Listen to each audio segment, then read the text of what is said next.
I believe in miracles. Don't say people. I'm doing business here, man. I don't want anybody tells you words and ideas can change the world. Pay no attention to that man behind the curtain.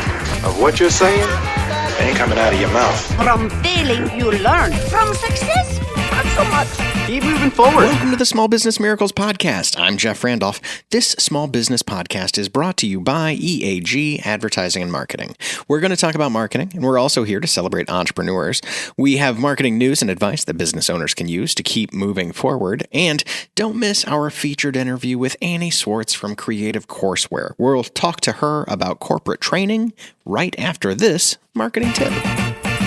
In today's marketing tip, I'm going to talk a little bit about employees and slowing down just a little bit because business moves pretty fast and business owners have 110 things on their mind that are all very, very important. That can cause us to be short with people, and I get it. I'm here stopping for my gourmet coffee because I want to taste the gourmet coffee, and you stop me in the hall while I'm headed back to my office. Look, if I'm curt with you, it's because time is a factor. But as business owners, we can't overlook the people who help us get where we're going, the ones who are also likely spending time on the front line with our customers. There's a Glassdoor fact that I'm going to throw out here. One of their surveys showed that 53% of employees say they would stay longer at their company if they received more appreciation from their boss. Just showing a little more appreciation, 53% of people would stay longer.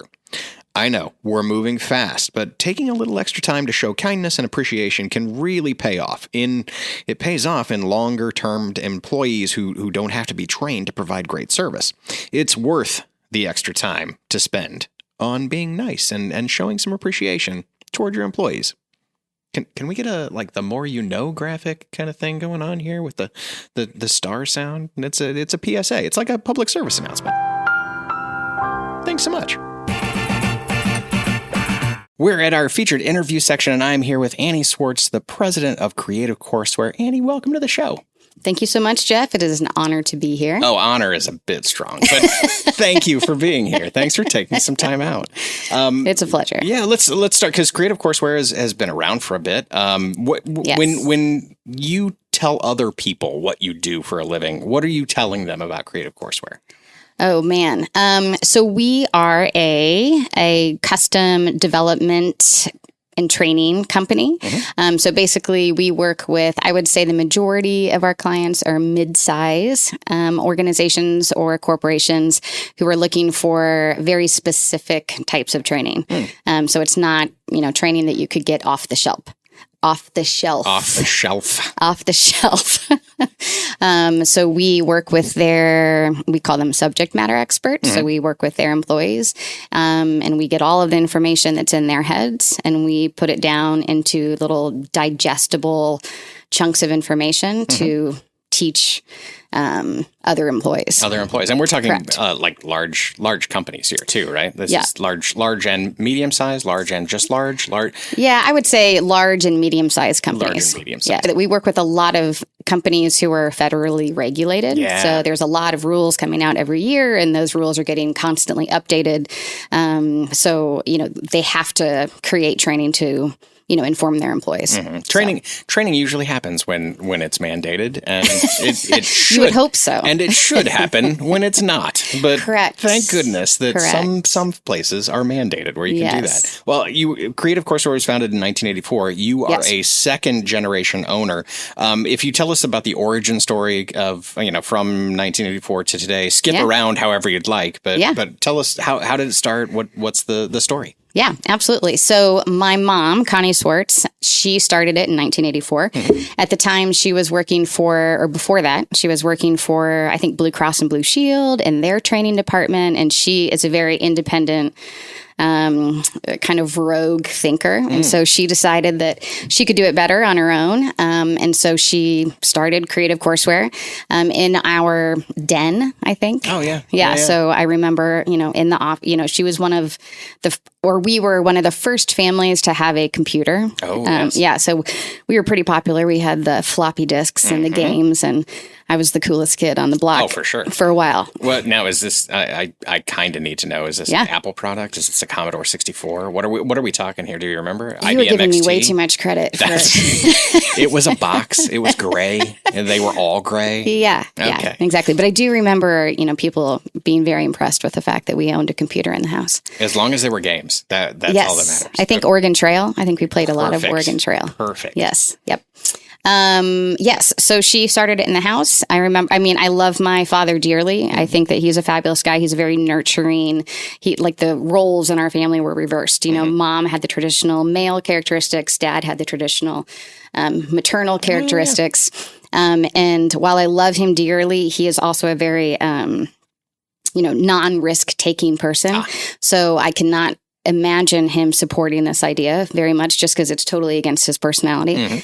So the fact that she did it anyway and moved forward with it and ran it for 30 plus years, I think it was 33 years, and did really well. I think she was the leading training company in Kansas City. I think, definitely regionally known. Right. It was all woman-owned before a woman-owned company was a thing and cool to do. Yeah, that's pioneering for sure. Yeah, exactly. So I think that she started with, VHS tapes when VHS tapes were around. Yeah.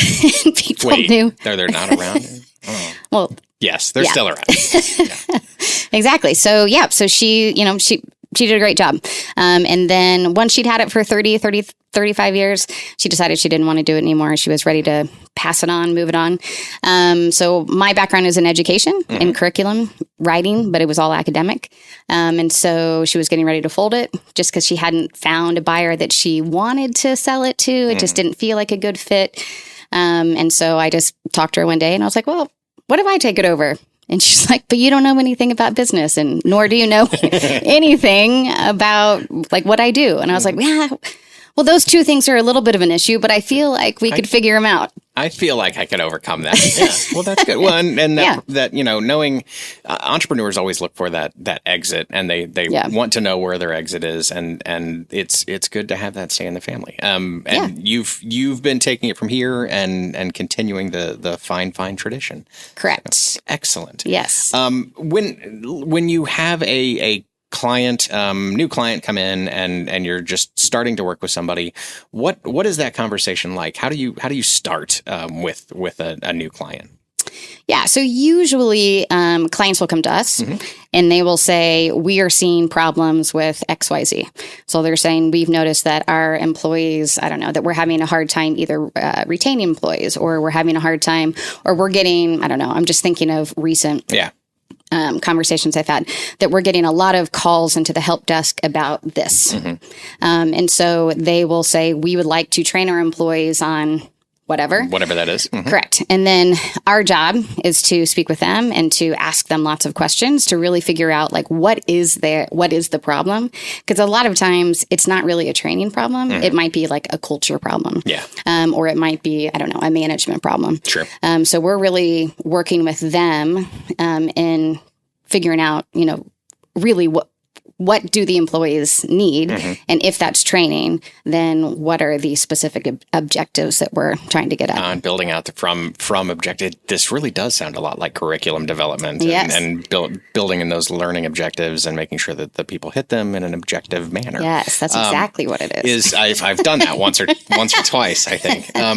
It for delivery of that is you're not doing VHS tapes anymore. No, we haven't done those in at least a year. That's good. That's good. Yeah. What are the delivery methods? Is that all web-based? Is it in person? What does that mix look like? Yeah, it's a mix. So I would say, some companies still like the old-fashioned instructor-led. So they want, a person in front of a classroom interacting with the students. I learn best that way. Yeah. So I can definitely understand the draw for that. A lot of it is web-based. So I'm sure you've taken, regulatory training over something or another where you have little characters on a screen with voice bubbles telling you, not to wash your hands after you go to the bathroom or whatever. There are many rules that we've learned from that. Yeah. And, now they have, it's pretty exciting. Now they have AR, so augmented. Oh, yeah. Augmented reality correct. is the AR side of things. Yeah. So one of the ways that we've seen that is, like I'm trying to think of like in a mechanical department. So let's say it's like plumbing, or let's say it's HVAC or something along those lines. And they're trying to teach their employees or their learners how to fix something mechanical. And what they used to do is they would have, let's say it's I don't know anything about HVAC, but let's say it's a heating apparatus.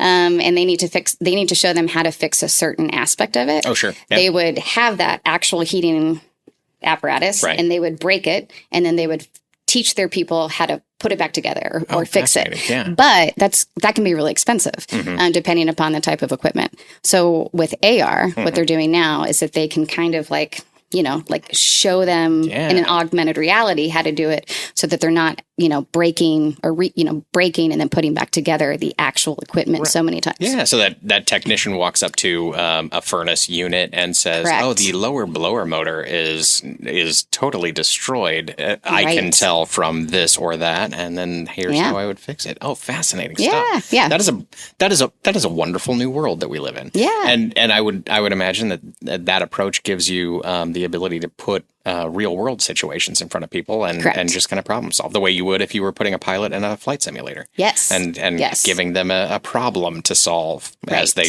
dive thousands of feet. Right. That's amazing. Yep. I want to throw us right into the lightning round. All right, I'm ready. Oh, lightning round. Okay, so here's the lightning round. I have a question. Okay. Are there do I only get so many seconds to answer? Is it like 2 seconds? No. You are allowed to sit there and stare at me silently for as long as you need to, and come up with an answer. Okay, I'm going to try for like 2 seconds. 3 seconds. 2 second response time. No problem whatsoever. I feel like I should go with the first instinct. It's a good goal, and if I were building learning objectives around this, I would measure. So first, all right, I'm ready. First lightning round question. What is your guilty pleasure? It's like a belted out loud in the car song that when this song comes on the radio, you cannot help yourself. It's an NPR driveway moment. Yeah. You must stop and sing this song. Easy. Madonna, Like a Prayer. Nice. That's a classic. That is a classic. Yep. What is the best business advice you've ever gotten? Best business advice, man. This isn't going to be a 3 second one. I think to, I guess like be proud of what you're, be proud of how you're showing up, every day and in conversations, be authentic with what you're offering to your clients and to the people that you work with. Oh, very good. Yeah. Yeah. I think that's really important to me, that I don't, this is off the record or whatever. I don't know what, but like, I'm not sure how to say this, but like, I don't want to be that. Like when I think of like big businesses, I think of this very like rigid, fake. Where everything isn't as always as genuine as it could be. Correct. And you're just kind of plastic, and you're there, and people can see through that. Well, right. And people can see through plastic. Like they know that that's happening. You can hear that that's happening, and when you show up and you're very genuine, it works. That's a good thing. I like that business. That's you could also classify that as great life advice. Just show up and be yourself and be a real person. Don't be a jerk. Right. So thinking about owning a business, so you come in and you didn't have all the knowledge of being an entrepreneur when you first started. As a business owner, what element of your business do you wish you knew more about? I wish I knew more about marketing, Jeff. Oh, see, you're in the right place. A lot of people say accounting or HR, but no. It is the marketing. No. Is that your? Yeah. That's the actual answer? Yeah. Accounting, I had to ask a lot of questions and of somebody else who did it and try to and figure it out on my own. But now I know that. So marketing, I know nothing. We're gonna keep talking about marketing. Great. We're gonna keep talking about marketing. Good. I'll set this next question up like this. Spider-Man's uncle, on his deathbed, said, "With great power comes great responsibility." If you could have any superpower, what would it be? I would, I would love to be able to communicate with those who have died. Ooh. Yeah, for like I don't know if like our mediums. I don't know. Yeah, super, that would be superhero. I'm gonna allow it. Yeah, Yes, 100%. Because I feel like that would give such solace and I don't know, comfort to people, to those who are still living. Man, and so. What I find fascinating about that answer, and I'll pause long enough to give you just an amazing amount of credit for it. I want to be invisible, or I want to be able to fly, or something like that. Your superpower gives you the ability to give other people comfort. Like that's a caring and compassionate kind of superpower. You're a lot nicer than everyone else, I think. Certainly than me, but.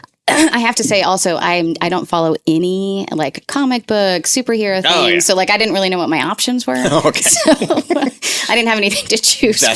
That's fair. But you naturally go to, I'm here for other people. I'm here to help. I don't know about that. That's too much credit. Don't give me that. What is your biggest frustration as a business owner? Oh, staffing. Yeah. And these days, that's a real thing. Staffing. We've been working with a lot of people, and I've been doing some speaking on employer branding and how to be the employer of choice. Staffing you are not alone in that world. People are having that. In fact, it's there are a lot of times where we'll talk to people about building a marketing plan, and we'll build a plan for them, and they go, "That's great. I immediately need to pivot and figure out how to hire people because we do not have the staff to do the work that we're about to get." Yep. So exactly, it's real. That is real. Lightning round question. I think this is going to be the last lightning round question, and I've saved this one for the last. You are also somehow strangely trained as an auctioneer. Oh yes. Could you give us some of that? Could you throw some patter down for us? I can. I'm a baby auctioneer. Yeah, that's so. Yes, but I can. What would you like me to auction? Could you? Let's see. We're this monitor where all of this monitor where all the audio is being recorded on right now. I'm watching the wave files go right now. Okay, perfect. But you're going to have to bid on them, like by raising I'll definitely bid.